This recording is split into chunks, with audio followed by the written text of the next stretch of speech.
Okay. All right. Well, I will officially call the meeting to order, the work session for June 16th. And our one agenda item tonight, our single agenda item, is the discussion of the capital budget.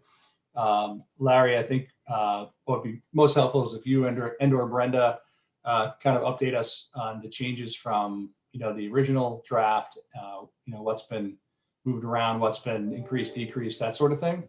And then I think, we plan on spending, I plan on spending the majority of the time discussing the one big ticket item on this year's capital budget, which is potentially adding an HVAC system to the Irvington Town Hall Theater. I know we have some folks from the theater, I think Greg Allen and Ryan Frame here to help with that discussion. But if you want to get started with the update for us. Sure. So, yeah, so let me kind of backtrack on where we were and where we are. So after the last meeting we had in May, where we discussed this, it was pretty clear that the types of numbers that we were talking about after going to our departments were going to be difficult.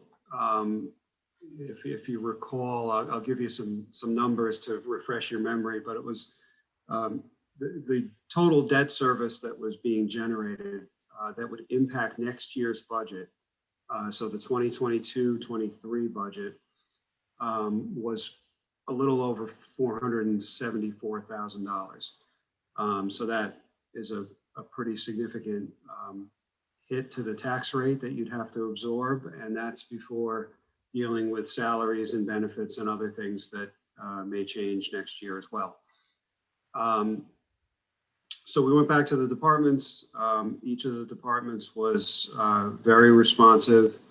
We were able to shift around projects, in some cases scale back projects or phase projects, and able to shift things into other years, not entirely pushing everything off irresponsibly, but just being a little less aggressive about it and trying and more realistic. So we were able to shift around projects and reduce next year's hit to debt service of from a little over 474,000 down to around 280,000. So about a $200,000 decrease, excuse me, $200,000 decrease from where we were last month. To put that in, were there any large individual things that got moved that made that big a difference? Yeah, so there were a couple items. One of the main items was the library bathroom project, where it was a $200,000 project, and they were accommodating and agreeable to phase that over 2 years, essentially. So they'll do one section first and another section next, and be about $100,000 in each of the years. So it just smooths things out a little bit. And then there were the rest of the projects were, I don't want to say minimal. They're certainly all important, but some were just shifted. But that was one of the more significant ones. And Larry, also in DPW, there was a major dump truck for $190,000. Greg said he can hold off a year, do some repairs on it, and delay the purchase. That was another large one there. Yep. So so that's the net result. So what I can do is just put up on the screen something that Brenda prepared, and Brenda, as you know, likes to present, what things might look like next year. And we did this at the last meeting, and now we can give you an updated view of it to show you what you're up against for next year before you even start your budget process. So if you give me 1 second, I will put that on the screen. Okay.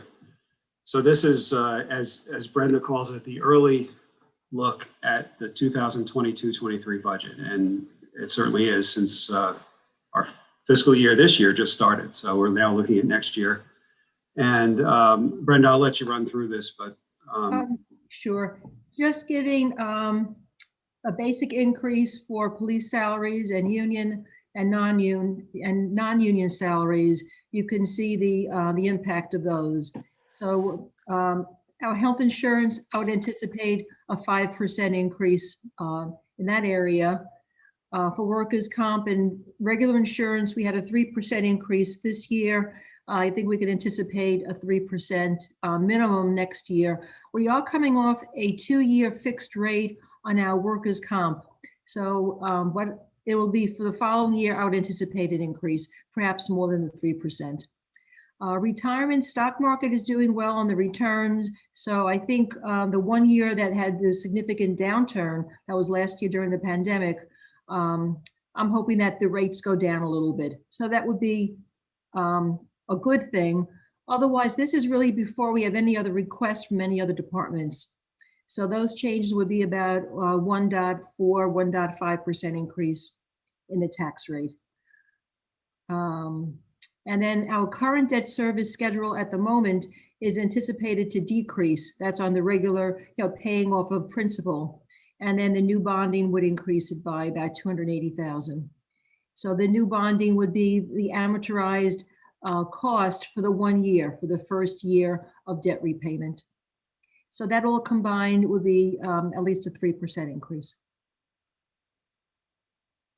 And of course, that's without, that's without any request from the departments, and it's also without any, requests for reductions by the board or by Brenda or myself, so. And Larry, this is with the capital budget is currently with the full $1 million in for the HVAC? Yes. So that's, I was about to segue over to that. That was a good segue. Thank you. We've been practicing together for 12 years. Yeah, Just exactly. one last thing, and also it's using the same amount of fund balance again. So, it's again using that rainy day. Whether we want to wean ourselves off of that a little bit remains to be seen. But Right. So yeah, as you recall, from this past year's budget or the current year's budget that we're in now, you did use a little bit extra fund balance to keep things in check. This assumes that you would continue to use that elevated level. All right. So as the mayor said, the one big project in this capital budget, I'm happy to go through it. We went through it last time. I'm happy to go through the projects, but the one big project in here is the town hall theater ventilation HVAC system. And that's a $1 million project is what the estimate is. I have both Greg Allen and Ryan Frame here from the theater, which if you are ready to speak with them, they would like to talk about the project, give you an idea of where that's coming from, what the need is, so that you as a board and all of us can try to make an informed decision on what to do with that project. Whether we, there's lots of different options, so I won't even go through them, but let me let you hear from them first so you are familiar with the project, and we can go from there. Hold on one second. Let me bring them in.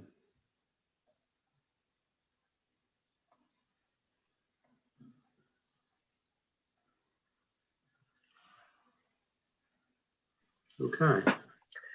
All righty. Good evening, everyone. Okay. Okay. Larry Schaffer, I think I have that same quilt behind you too. I bet you didn't get it where I got it from. I think I got mine in Texas. Yeah. Thank you, guys. Thank you for having us here. I really, really appreciate it. For years we talked about how nice it would be to have AC in the theater, but the pandemic showed us it's no longer wouldn't it be nice, but you can't open without proper ventilation.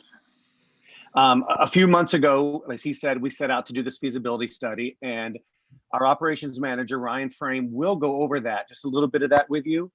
I just wanted to say first, I want to add that even as Cuomo is lifting restrictions in New York, most of theaters are still acting under the standards that theaters need proper ventilation, just for the safety of anyone who comes in. There's still unions working in all of these theaters across the state. They're still requiring that certain things have to happen before people go in. I looked at a lot of websites all across the state as well from different theaters. And they have listed on their website, many of them have listed, they've upgraded their HVACs to comply with CDC, OSHA, and New York State requirements. Or they have listed they're doing capital campaigns so they can do all of that. So even if we were to open tomorrow, rental groups would pass us over the moment they ask us for our HVAC schematics because we have none. I know our own arts partners who have been with us for years, they know we're not opening. They don't know what's happening yet. I've just been kind of pushing them off because I usually start booking the season by January, February for the following year.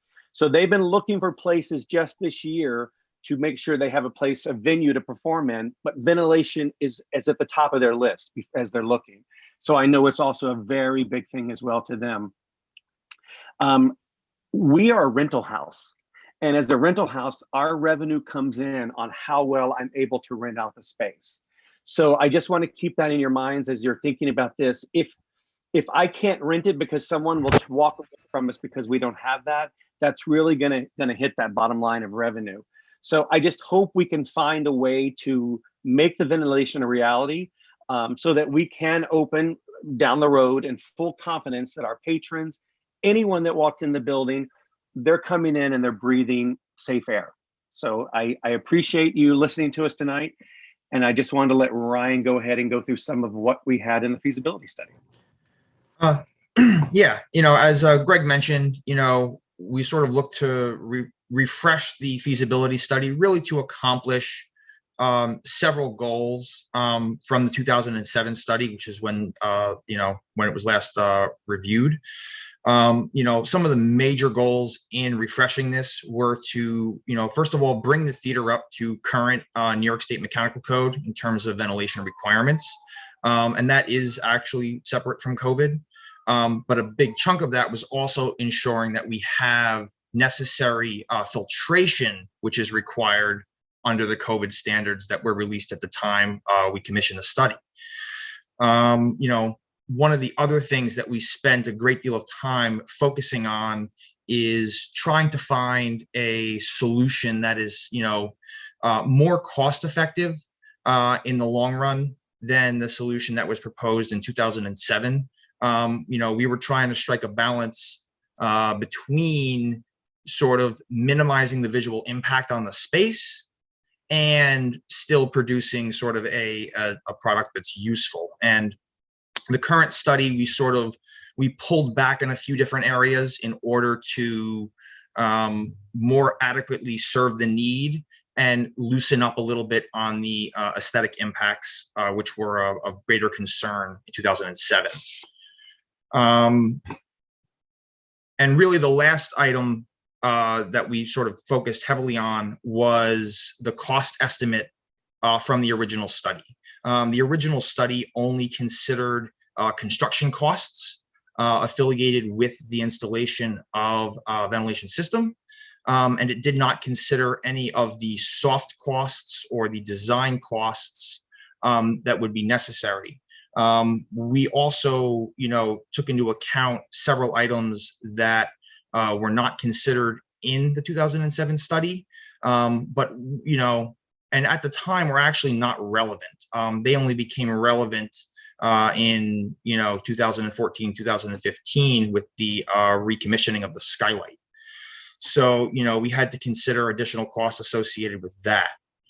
As just sort of a really quick overview of what's being proposed, the study produced by DLR Group recommends an air handling unit be placed up on the roof to provide ventilation inside the main body of the theater.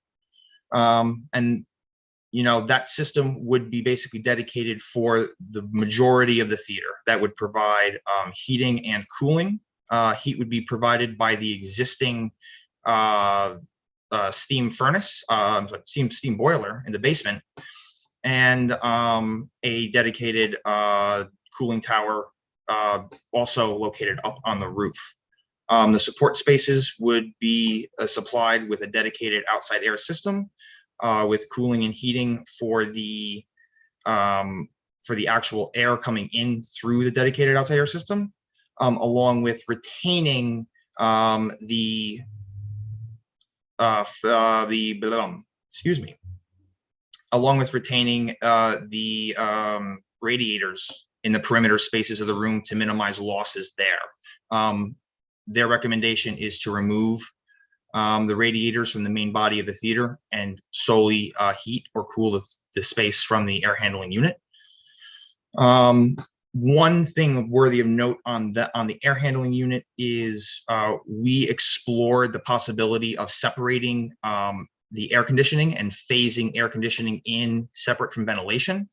And it was DLR's opinion that it would not be advisable to separate the two from each other. And they basically told us that, the air conditioning runs about, 10% approximately of the cost of the air handler itself. So the costs really are predominantly for ventilation and running all of the ductwork.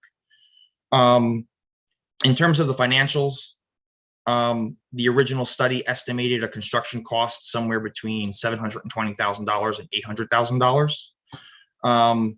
Our current construction costs, as estimated, are $865,000, which includes $35,000 for smoke hatches on the stage house, which were not originally considered in the 2007 study. And those costs also consider elements associated with decommissioning of the skylight, to ensure that we are not effectively, trying to cool the outdoors, along with items related to removing an exhaust fan that's currently in the space and 3 just circulating fans, which are currently in the space. None of those items were considered in the previous study, to my knowledge. Ultimately, we were given the $865,000 for construction. DLR also thought it prudent to consider contingency for change orders, given that the building is 120 years old. And along with the design fees for finalizing the design, this was only a feasibility phase. And then also additional funds for construction management, as there is significant amount of trade coordination that needs to occur in this project. So with all that said, their estimate came into about $973,000, and they estimated a total timeline from start to completion of approximately 37 weeks or 8.5 months. So that's what I have. I'm certainly happy to answer if there's any questions specific elements of the system. Well, I should also add just that I will be happy to circulate the feasibility study to the board so you can look at it yourself. I didn't want to send it cold. As you can imagine, there's a lot to it, and it was more helpful to hear this tonight, and then you can look at it with the context. So a big one and a little one. The little one is sort of what would be the annual cost of upkeep for this, after it's done. And certainly the bigger one, I'm sure everyone's thinking about, is, how would this, addition combine with the grand plans for renovation and changes for the theater in general? Are we putting something in that then is insufficient for whatever plans may come, in the near future, I can answer that. In the near future. Yeah, that second part, I can tell you that this is all within the historic part of the building. So that other part would be an addition extra, and it would have its own HVAC system and all of that in that building. So this would not mess up that part at all. It would be freestanding and would work for as long as that's working. Correct. And I mean, in terms of your first question, the scope of this study did not consider operating costs, as sort of a rough sort of, I'm not going to be able to come up with a figure on that at the moment, but, operating costs are generally going to be the cost of the electricity to run the compressor and run the fans. And then I would assume we would need a maintenance contract with a third party to just ensure that we keep the system in sort of optimal condition and extended service life. Yeah, so a simple DLR is the name of the company that did the feasibility? Okay. Correct. That was my Yeah. question. This is, just so you guys are aware, this is the same firm that actually conducted the study in 2007. They have just been acquired by DLR Group, which is a larger firm. But we were very fortunate to have some of the original team members on the initial study complete this study with us as well. I remember that. So my harder question is, and I'm absolutely sure you've thought this through, but maybe you or Greg could flesh it out a little bit. The way in which this plan affects or doesn't affect the historical look and nature of what people expect when they come to our historic theater. I'm sure, you know, I've seen the Louvre and I've seen the old building and the new building, and I know you can connect those kinds of things, but Greg, maybe you're the one to talk a little bit about that. Are you talking for what you see How with the it HVAC? affects- Yeah, how it affects like what you see. I mean, there's ductwork or sometimes. Yeah, I can speak to that. Yeah, Yeah, go ahead, Ryan. You know, what the approach that we followed on this round was that we wanted to ensure that all of the patron-facing spaces had the minimum visual impact, very similar to the original report. You know, the systems are very, very similar in how they were proposed in terms of cooling the main body of the theater. The place where we pulled back was in the support spaces and the spaces that are not necessarily seen by patrons. One of the things that we have, you know, available to us is a lot of vertical space in the support rooms that we really don't have much use for. And one of the discussions that we had with their team was about utilizing some of that space to ensure that we could minimize the visual impact to the extent possible, but also making sure that we place them in spaces, you know, where we can't avoid, you know, visual impacts. They're at least in spaces that are for support and are not necessarily for patron, you know, patron use. By support, he's talking about the dressing rooms, my office. And the other big difference between this one and the one in 07 was to make sure we did not disrupt downstairs. In 07, they were acting as if the entire building would close down while this happened. And we said to them this time, no, downstairs has to continue working the whole time. So we don't want to be involving anything on those floors. And we were able to keep all work up on the theater levels. The only exception would be some electrical work, which would need to occur in the basement, since that's where the main service panel is. so for, to reassure people that might think they would see things differently, they would feel things differently because it would be cool, but they wouldn't see things particularly differently. No, the most people would see are some trim rings for where the ductwork ends and where, you know, but beyond that, you know, we worked very hard to ensure that people would not see ductwork in the space. And in terms of the integrity of the historic building, sometimes there are unintended consequences when you make some changes to an old building. I'm sure engineers look at these kinds of things, but I assume that wouldn't happen. Yes, yeah, you know, that was considered by their team as part of the feasibility study. Obviously, there are always, you know, potentials in a 120-year-old building for things to come up that we did not anticipate for. But that was one of the reasons for adding a contingency for those items.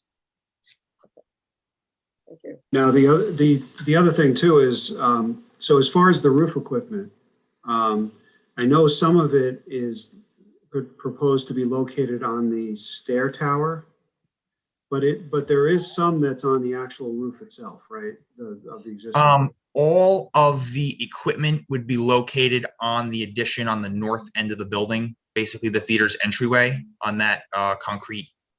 Oh, okay. Stair tower. That's concrete section. On the stair tower. Okay, Only so- piece that would differ from that is there would be some ductwork running over the main roof and punching down through the top of the roof. into the main body of the theater. And that is identical to what was proposed in 2007. Okay. So if you're wondering whether there's any visual impact to the building, which I think Connie was asking about, the answer is yes, but obviously it's being minimized. There's not large pieces of mechanical equipment, chillers and air handlers and all that located on the roofing. Oh, yes. From that perspective, that has all been minimized and pulled out. I would actually even be surprised if you'd be able to see the ductwork from the street. Right. Yeah. Well, from the street for sure, but from up the hill, yes. And but I just don't want people to think that you're going to drive by the building or be uphill from the building and have no idea that there's a HVAC system inside the building. You will notice that. Yes, right. Absolutely. You'll see it by where the poles are right now that we are cell tower. Yep. Yes. Yeah, on the back stairwell. Yep. So when you look at the clock tower from different angles, do you think you see another chunk of the equipment? No, Greg thinks no. I think when you're looking to the front of the building right now, sometimes I look at the front and I don't even look at those antennas. So think in your mind that everything's behind those antennas of where you will see larger equipment. Right. Well, yeah, all the larger equipment is on the back stairwell, the added structure that's not part of the main historic structure. So it sounds to me like the only thing punching through the roof and running along the roof is some duct work. I don't know how many ducts particularly. There's probably 2 or 3. I don't know what. Yeah, I think it's on both sides. It's one main branch with a couple of smaller branches coming off of it. Right. Okay. I guess I wonder, and in this company, I don't know who, does the actual work.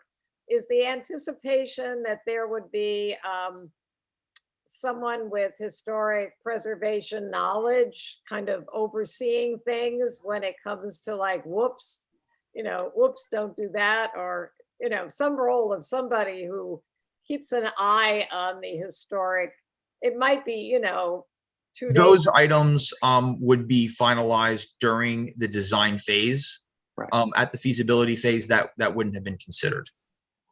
Right. It hasn't been, but it would be. Okay. Yes, it would definitely be considered as part of the design phase. Correct. Right.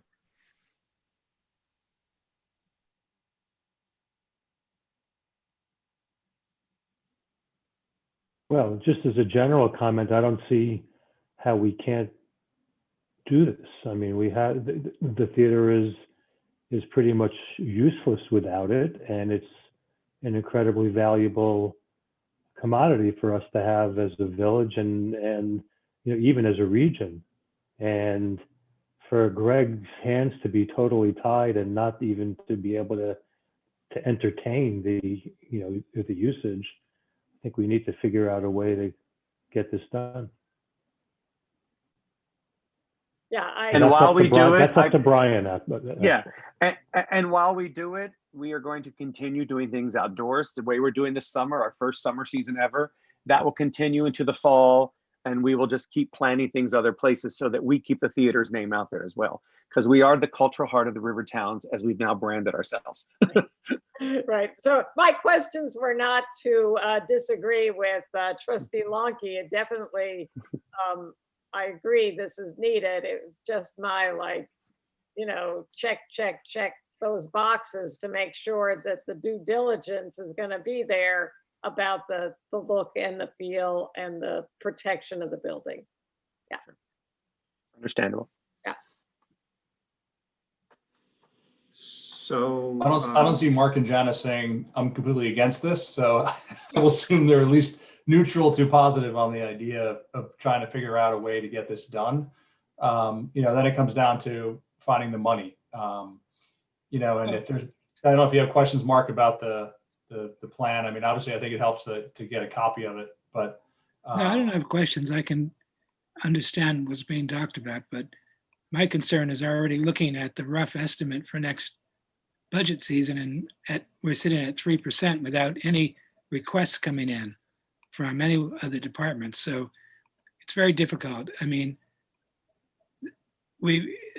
this project makes a lot of sense, but it also is going to require a lot of external funding because I don't think the village can carry it on its own.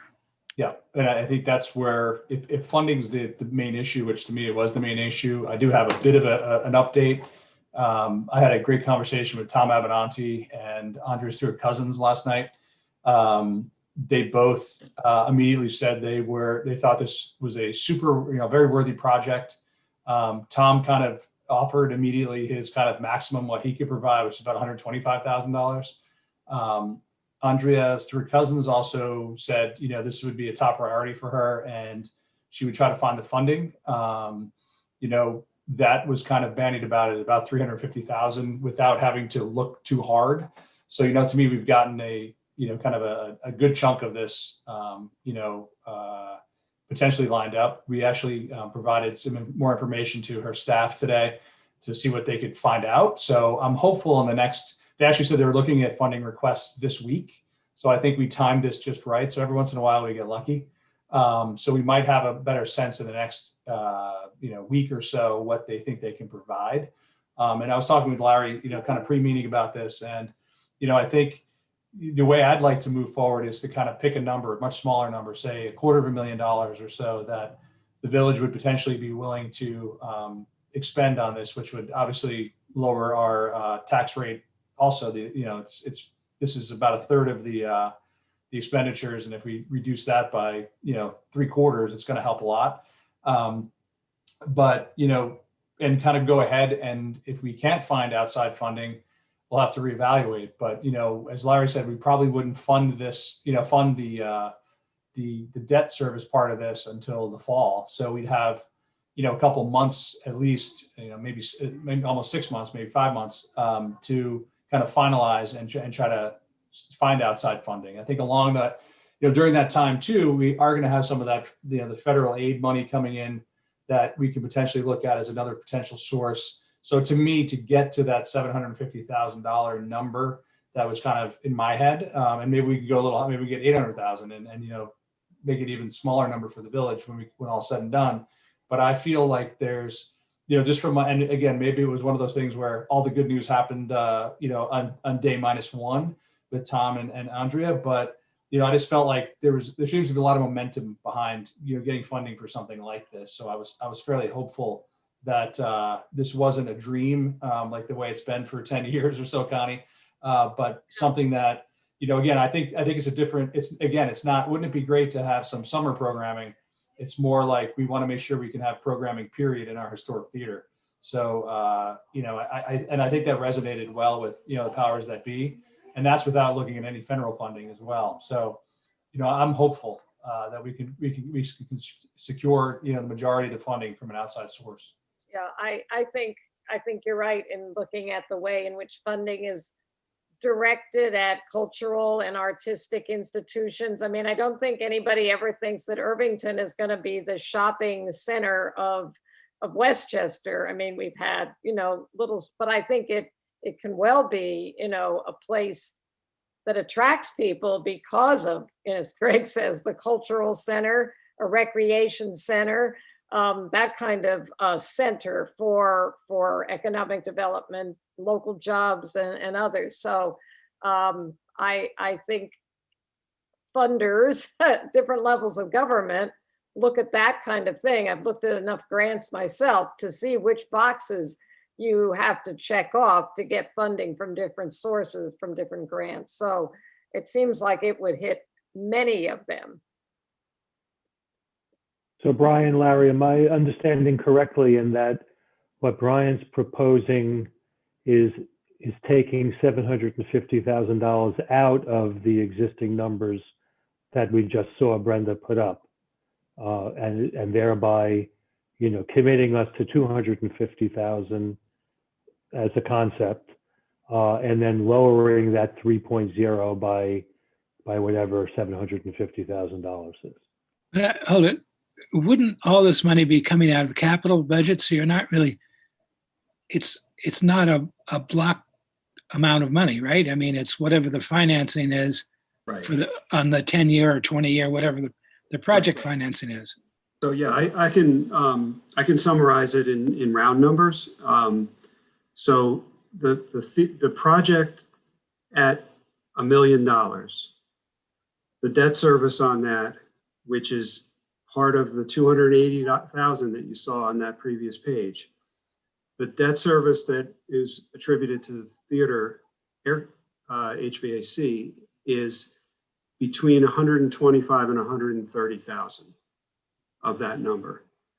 So if you just, again, use round numbers here, you know, if 750,000 is assumed to be coming from outside sources or some sort of reallocation of, you know, the federal aid money, whatever, and you only planned on borrowing a quarter of it or 250,000, well, then you have a quarter of the debt service. So a quarter of 120,000, which is, you know, 30,000 or whatever that would be.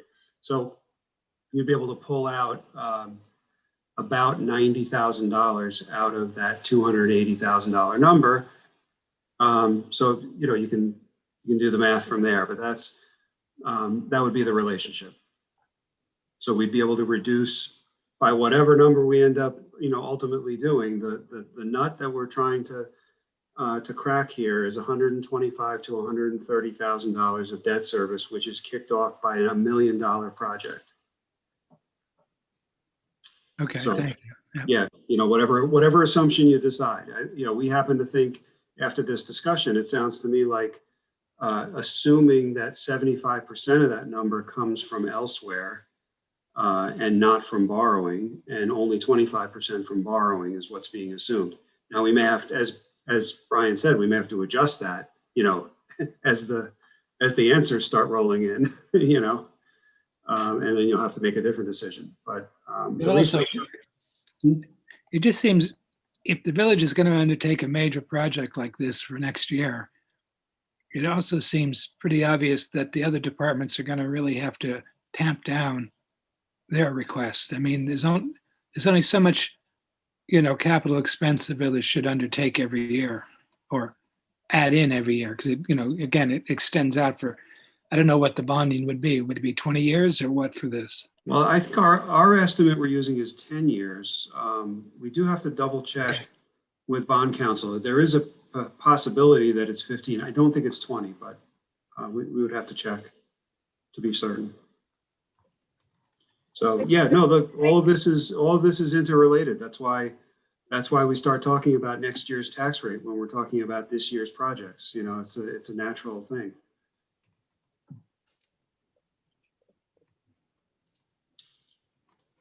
Any other questions related to the funding or the project itself or any other aspect of the capital budget? I mean, I think I'm super motivated to try to get this done. My next call is to, you know, tomorrow I'll call our local congressman and see if there's any federal funding for something like this. I think they just finished their process, unfortunately, but to get it on their radar screen for when something is available, you know, maybe we can get it all funded from the outside. That'd be better. But you know, that's, you know, it was, after not being able to get Tom on the phone for a couple of weeks, it was kind of refreshing. And actually, Andrea called while I was on the phone with Tom, so it was one of those things that everything came together last night, which was great. So I will keep everyone in the loop about the progress on that. Obviously, when we hear back from you know, the staffers at Andrea Stewart-Cousins' office. Yes, by all means, pass on their to them that it's very appreciated that they would take such interest in our project. I'm glad we can count on them. We usually Absolutely, yeah, and you know, it was actually a really nice conversation I had last night with Andrea about, you know, all her great memories in that theater that she didn't know existed until, you know, she became a senator and was invited, and you know, we had some you know, good trip down memory lane last night. So yeah, she's been there many times. yeah, and the fact that it might be dark, I think, was a little depressing. So. And they were particularly, I guess, surprised or pleased that it's municipally owned, which is very unusual, as you can Correct. imagine. And Most of actually, these are And Andrea also was, she said it was helpful that it's actually part of Village Hall, or, because that's one of the priorities is kind of fixing up municipal buildings, especially kind of the governmental seats. So the fact that we have a theater stacked on top of our Village Hall, I think is, as strange as it sounds, it actually was beneficial in this time. So Interesting. yeah, I don't know why, but that's, but whatever helps. So. Okay. So, so I think I have the answer here in terms of, coming back, feedback from the board on it. We know what our marching orders are. Any other questions? Anything you want to go through in particular? This was the big item, obviously, that we needed to get some direction on. Well, now that there's an electric F-150, are we going to be looking into that for use by DPW? Yeah, we will definitely be looking at it. We do, as I've always said, we have to be careful about exactly which vehicles are being looked at and what role they play in the village.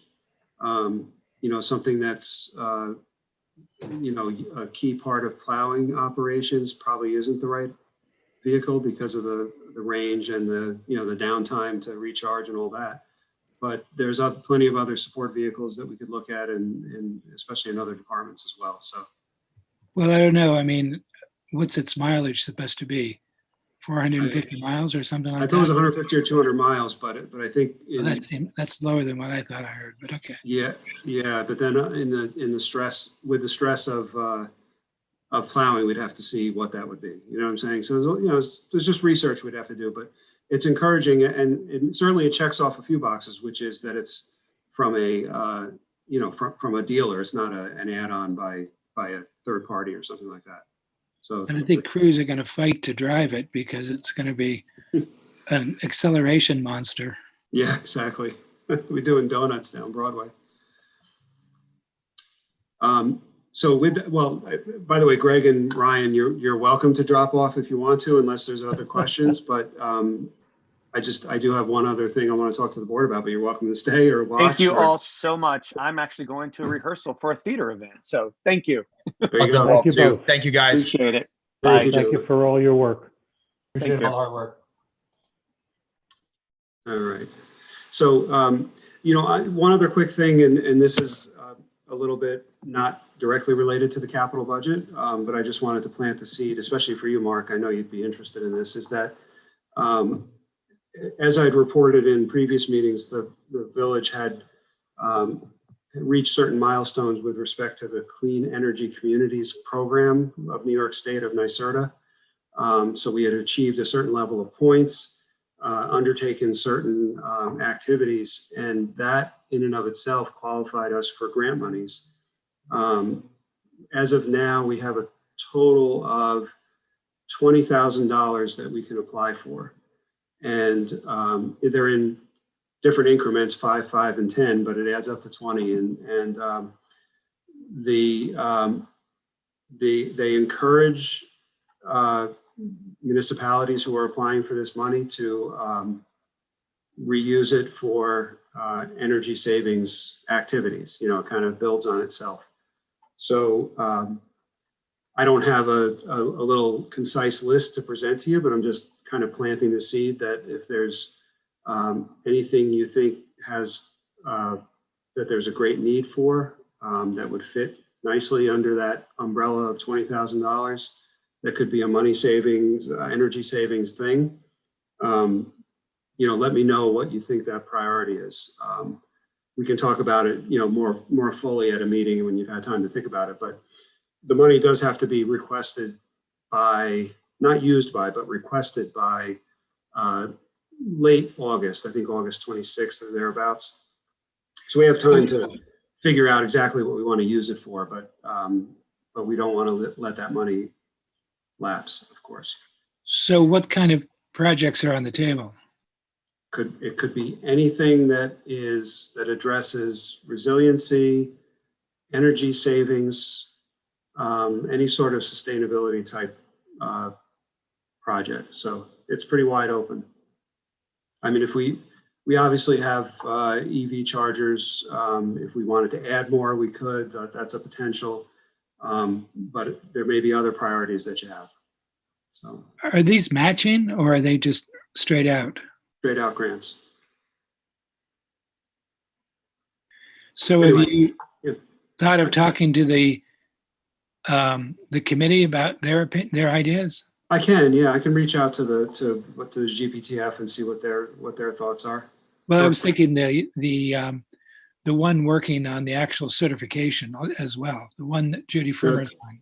Oh, the climate smart communities. Yeah, it's a different program, but yeah, it's sort of related. Yeah, they're Yeah. actually just, They may they're have actually- ideas for sustainability related stuff. sure, okay, makes sense. Yeah, they're just getting restarted now because I think there's a desire to pursue silver certification now that we have bronze certification. So we have to see what that entails, and we certainly would leave the final decision up to you as a board. But I mean, we're not going to spend large amounts of money to have little gain if that's what it is, or if it's much more realistic, we'll do it. So, okay. Weren't there a number of things that had to get taken off the bronze certification level because of the pandemic? A lot of educational events. Yep. Yeah, no, the committee hopes to restart those and get going on those. And there may be some that require some money. That it wasn't all that much that was money intensive. It was really just labor. So anyway. All right. I mean, that's all I had. We'll finalize, the capital budget and start putting together the associated bond resolutions, which I know you've seen before, and I know Brian likes to read. And we'll get moving on that unless there's any other questions. No, again, thanks to all the department heads for, being flexible, and thanks to Ryan and Greg for all their hard work with the presentation. And, as you say, you'll share that with everybody. Yeah, I'll send that around now. So what does that mean in terms of the bonding you're looking for the air conditioning project? Are you talking about going for a quarter bonding, $250,000 bonding rather than the entire? Yeah, I mean, I'll sit down with Brenda to kind of strategize on this, but I think we will probably hold off on any bond resolution associated with that project. In other words, it'll be part of the capital budget, but that doesn't mean that we have to dive right in and do a bond resolution. I'd like to wait and see how this develops, and especially if we get some new information, hopefully in even as little as a few weeks, to see what's going on.